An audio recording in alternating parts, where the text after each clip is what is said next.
Hello दोस्तों, एक बार फिर से आप सभी का स्वागत है एजुकेशन बाइट पर। आज की क्लास में मैं आपके लिए संस्कृत लेकर आई हूँ डीएलएड थर्ड सेमेस्टर की, जिसमें मैं आपका फर्स्ट चैप्टर करवाऊंगी संस्कृत का। सबसे पहले एक बार सिलेबस समझ लेते हैं संस्कृत का, उसके बाद स्टार्ट करेंगे कि कौन कौन से टॉपिक आपके इम्पॉर्टेंट हैं संस्कृत में। ये पता होगा तो आपको पढ़ने में चीज़ें आसान रहेंगी। जैसे आपने हिंदी में पढ़ी हुई चीज़ें वही आपको संस्कृत में मिलेगी, तो आपको ज़्यादा कठिनाई नहीं होगी। हिंदी से पढ़कर आए हुए हैं, संधि समास वही सब कुछ इसमें भी दिया है। फर्स्ट टॉपिक आपका रहेगा संस्कृत वर्ण परिचय, उनके ध्वनि उच्चारण स्थान, यानी कि जो संस्कृत की वर्णमाला है वो आपको पढ़नी पड़ेगी। और संस्कृत की वर्णमाला में जो वर्ण दिए गए हैं उन वर्णों के उच्चारण स्थान क्या क्या है वो तैयार करना पड़ेगा। जैसे आपने हिंदी में वर्णमाला पढ़ी थी वैसे आपकी संस्कृत में वर्णमाला है, पर अंतर बस इतना है कि थोड़ा सा क्रम थोड़ा सा अलग है। और उच्चारण स्थान जो आपने हिंदी में पढ़े थे वही सेम आपको यहाँ भी पढ़ने को मिलेंगे, तो आपको वहाँ से कॉमन चीज़ मिल जाएगी। बस यहाँ पर उच्चारण स्थान के लिए कुछ सूत्र दिए गए हैं वो आपको नए पढ़ने पड़ेंगे। ये बहुत ही इंपॉर्टेंट टॉपिक रहेगा। और देखिए, जो बच्चे आगे टेट में या सीटेट में संस्कृत लेंगे वो ये जो आपकी थर्ड सेमेस्टर की संस्कृत है इसको बहुत अच्छे से पढ़िएगा। आपको आधे से ज़्यादा चीज़ें, लगभग आपको 80% सिलेबस यहीं से वहाँ पर मिलेगा, तो इसको बहुत अच्छे से कवर करिएगा। जो आपने फर्स्ट में पढ़ा है वो भी चीज़ें आती हैं आपकी टेट में, और जो थर्ड में आप पढ़ेंगे थर्ड का तो लगभग आपको 80 से 85% सिलेबस वही देखने को मिलेगा। चलिए स्टार्ट करते हैं। आपका दूसरा टॉपिक कौन सा है वो समझ लीजिए। संधि प्रकरण है, जिसमें संधि के सूत्र आपको पढ़ने पड़ेंगे। अकार सवर्णे दीर्घा जो आपने सुना होगा, और कितने प्रकार की संधियाँ होती हैं, संधि विग्रह कैसे, मतलब संधि को जब तोड़ते हैं, संधि विच्छेद जिसको बोलते हैं वो कैसे करते हैं, वो आपको सब देखने को मिलेगा। टेट में ये भी आता है आपका टॉपिक। समास प्रकरण है आपका नेक्स्ट टॉपिक। तो समास जो आपने हिंदी में पढ़े हुए वही संस्कृत में पढ़ने, बस समास का जब विग्रह करते तो यहाँ पर संस्कृत में वो नाम लिखने पड़ेंगे, हिंदी में आपको हिंदी के जैसे लिखने पड़ते थे। जितने समास आपने हिंदी में पढ़े हुए हैं उतने ही समास आपको संस्कृत में ही पढ़ने हैं। और सेम ये टॉपिक भी आपको टेट में मिलेगा ही मिलेगा, तो बहुत अच्छे से पढ़िएगा इसको। फिर है आपका शब्द रूप, यानी कि शब्द के प्रकार, उनकी वचन विभक्तियाँ, जैसे रामा रामू रामहा पढ़ा था आपने, हरि मुनि कवि, इन सभी के आपको रूप लता वगैरह के तैयार करने पड़ेंगे। नेक्स्ट है आपका धातु रूप, जो आपने शायद फर्स्ट सेमेस्टर में पढ़े थे। पठति पठता पठंती, पठसी पठता पठत, पठामी पठावा पठामा, बस वही आपको यहाँ पर फिर से पढ़ने, पर यहाँ पर आपको पांचों लकारों में रूप पढ़ने पड़ेंगे। लट लकार में भी, लोट लकार में, लंग विधिलिंग लुट लकार, इन सभी के पुरुष वचन तैयार करने होंगे। नेक्स्ट है आपके कारक विभक्तियां वचन। तो कारक जो आपकी प्रथमा द्वितीय ये सब पढ़े थे आपने, कारकों को भी यहाँ पर डिटेल में पढ़ना पड़ेगा। नेक्स्ट आपका टॉपिक रहेगा सुभाषितान श्लोक, यानी कि आपका एक श्लोक आएगा जो शायद आपको श्लोक लिखने को भी बोल सकते हैं, या फिर किसी एक श्लोक का आपका अर्थ भी आ सकता है इस सेमेस्टर में। नेक्स्ट आपका क्या है, पाठ्य पुस्तक के अंशों का सुलेख अनुलेख श्रुतलेख। यहाँ से ये जो आपको तीनों दिख रहे हैं इनके बारे में इनकी डेफिनेशन पूछी जाती है, बाकी का कुछ नहीं आता यहाँ से। या फिर अंतर भी पूछ सकते हैं, सुलेख और अनुलेख में क्या अंतर है, सुलेख और श्रुतलेख में क्या अंतर है। नेक्स्ट है संवाद पाठों पर आधारित संस्कृत में छोटे छोटे वाक्यों की रचना। तो कुछ ऐसे आपको हिंदी में वाक्य दिए जाएंगे 3 या 4, जिनको आपको संस्कृत में ट्रांसलेट करना होगा, उनका अनुवाद करना होगा। नेक्स्ट है हिंदी वाक्यों का संस्कृत में अनुवाद, तो हिंदी से संस्कृत, संस्कृत से हिंदी, ये आपको मिलेंगे। फिर है आपके उपसर्ग प्रत्यय, जैसे आपने हिंदी में पढ़े हैं वही आपके संस्कृत में, पर संस्कृत में प्रत्यय थोड़े अलग तरीके से आपको मिलेंगे, उपसर्ग सेम सेम मिलेंगे, क्योंकि आपको हिंदी में भी कुछ संस्कृत के उपसर्ग मैंने पढ़ाए थे सेकेंड सेमेस्टर में, अगर आपको ध्यान होगा। तो प्रत्यय आपको नई चीज़ यहाँ पर देखने को मिलेगी, और ये भी आपका टॉपिक टेट के लिए बहुत ही इंपॉर्टेंट रहेगा, खासकर प्रत्यय। उपसर्ग आप कर लेंगे, प्रत्यय में आपको थोड़ी कठिनाई होगी। नेक्स्ट आपका 1 से 50 तक संस्कृत की संख्याओं का ज्ञान। फर्स्ट सेमेस्टर में आपकी 1 से शायद 20 तक थी, और अब आपकी कहाँ हो गई, 50 तक बढ़ गई हैं। बस बाकी का आपका संभाव्य शिक्षण है, जिसमें आपको क्रियाकलाप वगैरह है। यहाँ से आपका वीडियो क्लिप और ऑडियो क्लिप के बारे में भी क्वेश्चन बन सकता है। वीडियो क्लिप ऑडियो क्लिप क्या है, इनके क्या उद्देश्य, क्या ये सहायता करती हैं, इस तरीके का। तो ये आपका सिलेबस रहा। मेरी आपसे रिक्वेस्ट रहेगी कि आप इसको बहुत अच्छे से तैयार करो, जिन बच्चों को संस्कृत आगे भी लेनी है, क्योंकि टेट में आपके ये बहुत काम आने वाली है संस्कृत, जो बच्चे ये टेट में संस्कृत लेंगे। तो चलिए स्टार्ट करते हैं अपने फर्स्ट चैप्टर यानी कि संस्कृत के वर्णमाला से। तो संस्कृत वर्णमाला आपकी हिंदी वर्णमाला जैसे ही रहेगी, बस थोड़ा सा अंतर है। तो पहले बात, वर्ण क्या होते हैं। वर्ण क्या है, भाषा की प्रथम इकाई है, सबसे छोटी इकाई भी बोल सकते हैं, अविभाज्य इकाई आपकी वर्ण रहती है। संस्कृत वर्णमाला जो है वो महर्षि पाणिनि के 14 माहेश्वर सूत्रों पर आधारित है। महर्षि पाणिनि ने जब भगवान शिव की आराधना की थी तो वहाँ पर शिव जी ने डमरू अपना बजाया था और उस डमरू से जो ध्वनि निकली थी उनको पाणिनि ने नोट किया, उनको लिखा और वही जो ध्वनियाँ हैं उन्हीं से 14 सूत्र बने हुए हैं जिनका नाम क्या है, 14 माहेश्वर सूत्र के नाम से जाने जाते हैं। ये महर्षि पाणिनि ने लिखे हुए हैं। यही 14 माहेश्वर सूत्र आपके क्या है, संस्कृत वर्णमाला है। इन 14 माहेश्वर सूत्रों में संस्कृत की वर्णमाला में जितने भी वर्ण हैं सारे वर्ण इन 14 माहेश्वर सूत्रों में आपको देखने को मिल जाएंगे। तो चलिए स्टार्ट करते हैं इन 14 माहेश्वर सूत्रों को। कौन कौन से ये 14 माहेश्वर सूत्र हैं, बस आपको क्या और ध्यान रखना है। अब क्वेश्चन यहाँ से क्या बनता है वो मैं आपको बता देती हूँ। आपका इस सेमेस्टर में भी और टेट में भी क्वेश्चन सीधे सीधे पूछा जाएगा। जैसे आपको ये 1 2 3 4 दिखाई दे रहे, ये सूत्र है। पहला सूत्र ये रहा, दूसरा सूत्र ये, तीसरा ये, चौथा, पांचवा, छठा, सातवां, आठवां, नवा, 10वां, 11वां, 12वां, 13वां और 14वां, 14 सूत्र हैं। प्रश्न आपसे सीधे सीधे पूछा जाएगा कि 7वें सूत्र में या सप्तम सूत्र में वर्ण कौन कौन से हैं, पंचम सूत्र में वर्ण कौन कौन से हैं, अष्टम सूत्र में वर्ण कौन कौन से। क्वेश्चन आपका इस प्रकार से बनेगा, ठीक है। दूसरी चीज़ आप यहाँ पर समझिए कि आप इन सूत्रों में देख पा रहे होंगे कि जो लास्ट के वर्ण है सब क्या है, हलंतम है, यानी कि आधे हैं। हलंत लगा हुआ है अगर किसी वर्ण में, इसका मतलब क्या है, वो वर्ण आधा है, यानी कि उस वर्ण में स्वर नहीं है, वो व्यंजन खाली है, उसमें स्वर का सपोर्ट नहीं लगा हुआ, इसीलिए वो हलंत है।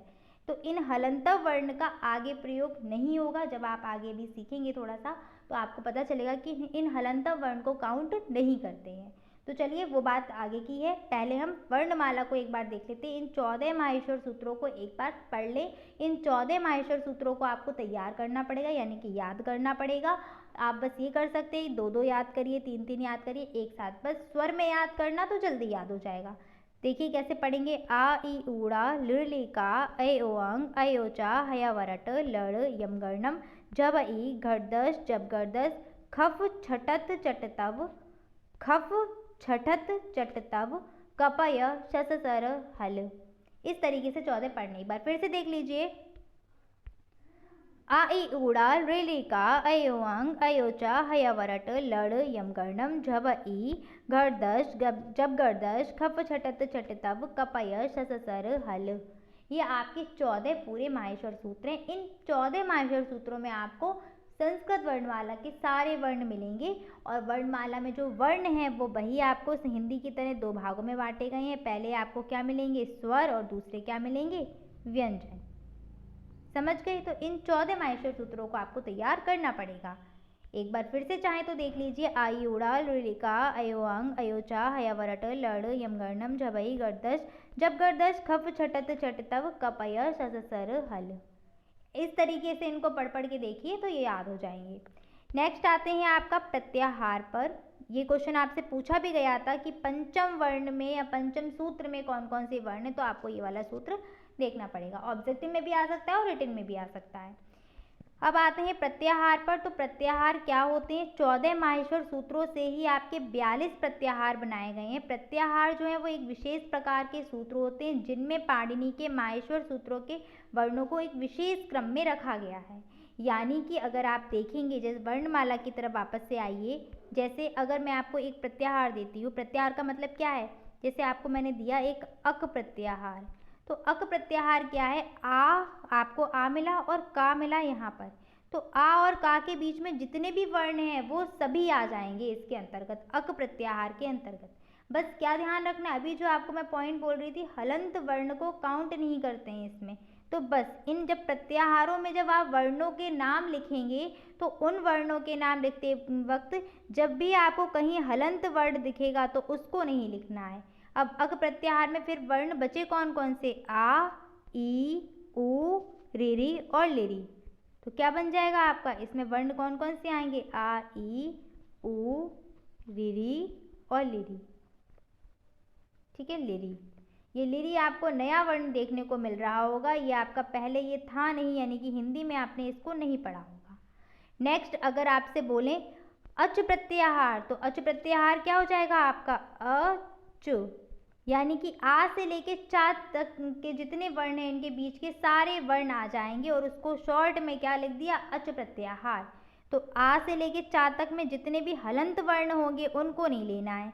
हलंत वर्ण कौन कौन से थे, ऊपर वाले दोनों हट गए, ये भी हट जाएगा और चा भी हट जाएगा। फिर आएंगे कौन कौन से, आ ई ऊ रीरी लिरी ए ओ ऐ औ। तो इनको चाहे तो आप लिख सकते हैं आ ई ऊ रीरी लिरी ए ओ और ऐ और औ। क्लियर हो गई ये बात। सेम यही मैंने आपको नीचे अक प्रत्याहार दिया हुआ था, अक प्रत्याहार और अच प्रत्याहार, और नोट पॉइंट लिखा भी है हलंत वर्ण प्रत्याहार में नहीं गिने जाते हैं। जहाँ जहाँ आपको हलंत वर्ण मिलेगा उसको छोड़ते जाइए, बाकी सारे वर्णों को लिखते जाइए। उम्मीद करती हूँ कि आप समझ गए होंगे कि प्रत्याहार किस तरीके से बनेंगे और किस तरीके से प्रत्याहारों को लिखना है। तो आज का जो आपका वर्क रहेगा, जब मैं आपको नेक्स्ट संस्कृत की क्लास दोबारा आपकी लूँगी तो वहाँ पर आपको ये 14 माहेश्वर सूत्र तैयार होने चाहिए। और आपको जो प्रत्याहार है वो मैं आज आपको कुछ प्रत्याहार दे रही हूँ जिनके अंदर के वर्ण आपको लिखने होंगे यहाँ से देख देख कर। पहला है यड़। तो अब इस यड़ प्रत्याहार में या कहाँ मिलेगा आपको, है वरट का या मिला और डा ये रहा। तो ये तो इंक्लूड नहीं करेंगे जब वर्ण लिखेंगे, और ना ही ये हलंतम टार लिखेंगे। तो इसमें वर्ण कौन कौन से आएंगे, या व र ल। क्लियर। चलिए नेक्स्ट लिख लेते हैं आपका शल प्रत्याहार मैं आपको दे रही हूँ। शल प्रत्याहार शा और ला ढूंढ के आपको लिखना है। नेक्स्ट है आपका जश प्रत्याहार। नेक्स्ट आपको दे रही हूँ अच प्रत्याहार। और नेक्स्ट मैं आपको दे रही हूँ एक एच प्रत्याहार। और नेक्स्ट आपका एक रहेगा अक प्रत्याहार। 1 2 3 4 5 6 यानी कि टोटल मैं आपको 6 प्रत्याहार दे रही हूँ। इन 6 प्रत्याहार की आपको प्रैक्टिस करनी है, उनके बारे में लिखना है। दूसरा काम क्या है, आपको सप्तम सूत्र के वर्ण लिखने हैं और पंचम सूत्र के वर्णों को लिखना है। वैसे आपको 14 माहेश्वर सूत्र तैयार कर लेने हैं पूरे के पूरे। आयुड़ा लिलिका, इस तरीके से इनको स्वर में पढ़ के तैयार करिएगा। जैसा कि आप सभी को पता है कि मेरे घर में थोड़ी प्रॉब्लम्स चल रही है, पापा जी की तबीयत ठीक नहीं है, तो मैं आपकी कंटिन्यू क्लास नहीं ले पा रही हूँ, पर मैं कोशिश करूँगी कि मैं आपका जल्दी से जल्दी सिलेबस पूरा कराने की कोशिश करूँ। ठीक है, हर चीज़ से डील करना है तो थोड़ा टाइम लग जाएगा, परेशान नहीं होना, सिलेबस आपका हो जाएगा। जितना होता चल रहा है साथ साथ में तैयार करते हुए चलिए। और ख़ासकर संस्कृत जो बच्चे आगे लेने वाले हैं, देखो सबको अपनी अपनी क्षमता का पता होता है। कुछ बच्चे इंग्लिश भी लेंगे टैट में, कुछ बच्चे संस्कृत भी लेंगे। तो जिन्हें संस्कृत लेनी है वो 3rd सेमेस्टर की संस्कृत को बहुत अच्छे से पढ़िएगा। जहाँ से भी आप पढ़ रहे हैं अच्छे से तैयार करिए, क्योंकि यही सारी चीज़ें आपको टैट में वापस से पढ़ने को मिलेंगी। अगर आपने अभी गलत सीख ली तो आपको वहाँ पर और ज़्यादा कठिनाई होगी। इसलिए जो भी पढ़ना है अच्छे से पढ़िए, अच्छे से समझते हुए चलिए। कोई डाउट आ रहा है तो अपना क्लियर करते हुए चलिए, जिससे आपको आगे आसानी रहेगी। अगर वीडियो अच्छी लगती है तो प्लीज़ अपने दोस्तों को शेयर करिएगा। मिलते हैं नेक्स्ट क्लास में। नेक्स्ट क्लास में मैं आपको क्या पढ़ाऊँगी, वर्णमाला में कितने वर्ण हैं, यानी कि स्वर और व्यंजन और उनके उच्चारण स्थानों के क्या क्या सूत्र हैं, वो सब देखेंगे। ठीक है, तो मिलते हैं नेक्स्ट क्लास में। Thanks for watching and please like share and subscribe my channel. Bye, take care.